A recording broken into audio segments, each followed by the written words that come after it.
ऊर्जा ही मूलतः निर्गुण, निराकार, अलिप्त अशी असते. दृश्य किंबहुना अदृश्य असणारे सारे जगत हा सारा ऊर्जेचाच आविष्कार आहे.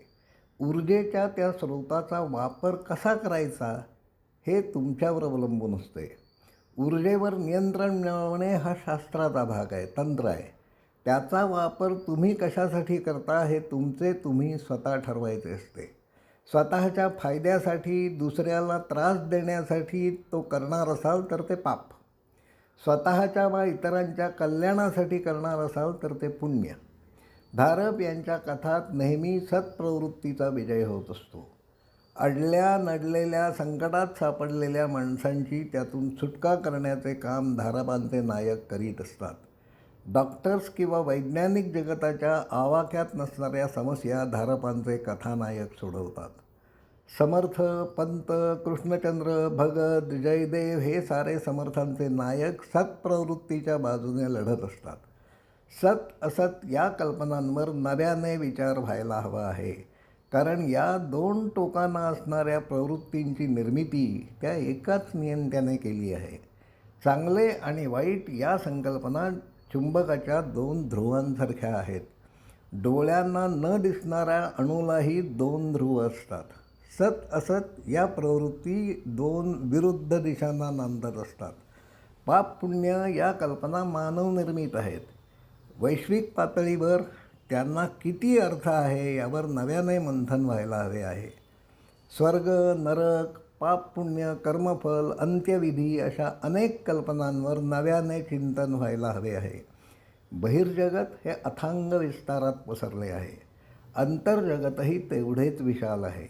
अंतर्जगत हे वास्तवात प्रत्येकाच्या आत स्थित आहे, पण ते दिसत नाही, दाखवता येत नाही. प्रत्येकाचे मन हा त्याच्या एकट्याच्या जगण्याचा प्रांत असतो. त्यामध्ये काय असते हे इतरांना तर कळत नाहीच, पण बऱ्याच वेळा ते ज्याचे त्यालाही नीटसे कळत नसते. रुपर्ट शेल्ड्रेकची मॉर्फिक रेझोनान्स ही संकल्पना विज्ञान जगत स्वीकारित नाही, पण त्यावर अधिक विचार मात्र व्हायला हवा आहे. माहिती तंत्रज्ञानाच्या युगात राहणारा माणूस शहाणा, सुसंस्कृत झाला आहे का? सुसंस्कृत ही मानवनिर्मित कल्पना आहे. मानवेतर जीवांना ही संकल्पना कधीच कळणार नाही. सारे सजीव हे एका अदृश्य धाग्याने जोडले गेले आहेत. सारे जीव हे ऊर्जा व जडवस्तू एकत्र येण्यामधूनच निर्माण झाले आहेत. जीवाला मिळालेले मनच त्याला हव्या असणाऱ्या अणुरेणूंना एकत्र बांधून शरीराची बांधणी करत असले पाहिजे. मिळालेल्या मेंदूच्या देणगीमुळे वास्तवाचे अन्य जीवांपेक्षा अधिक चांगले आकलन फक्त माणसाला होऊ शकते. असाधारण अशी कल्पनाशक्ती असणाऱ्या धारप यांनी मन, माणसाचा स्वभाव, सतसत प्रवृत्ती, विश्वाचा विस्तार अशा अनेक पैलूंवर वाचकांना रुचेल अशा शब्दात खूप छान लेखन केले आहे. त्यांच्या काही संकल्पना समजून घेण्यासाठी मी त्यांना बऱ्याच वेळा भेटलो होतो. त्या क्षणी त्यांनी माझे समाधानही केले होते. आजच्या जगात त्यांच्या लेखनासंदर्भात प्रश्न पडले, मनात शंका आल्या तर त्याचे पटेल असे उत्तर कोण देणार? नवीन पिढीच्या हातात निवडक धारप देताना यावर अधिक विचार व्हायला हवा आहे. लेखक सारे काही स्पष्ट शब्दात नोंदवीत नसतो. लेखन हे संदिग्धपणे केले जात असते. त्यामध्ये जे स्पष्टपणे म्हटलेले नाही ते वाचकाने समजून घ्यायचे असते.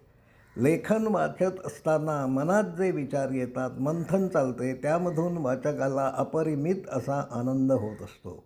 वाचन हे आनंदासाठी आणि त्यामधून जे शिकता येणे शक्य असते त्यासाठी करायचे असते. निवडक सर्वोत्तम धारप वाचकांपर्यंत पोचायला हवेत हे निश्चितच. पण या पुस्तकात त्यांच्या निवडक कथा, कादंबऱ्यांविषयी जाणकारांनी त्यांना समजलेले धारप याविषयीची त्यांची मते नोंदवून ठेवायला हवीत. त्यांच्या निवडक लिखाणाला जाणकारांची प्रस्तावना हवी. यावर अधिक संवाद साधण्यासाठी प्रस्तावना लिहिणाऱ्याचा फोन नंबरही सोबत द्यायला हवा. हा विचार आपल्यालाही पटला असेल असे मानतो. धारपांच्या लेखनाविषयीचे हे माझे अखेरचे सादरीकरण आहे. या संदर्भात कोणाला अधिक माहिती हवी असेल तर त्याने संपर्क साधावा ही विनंती आहे. धन्यवाद.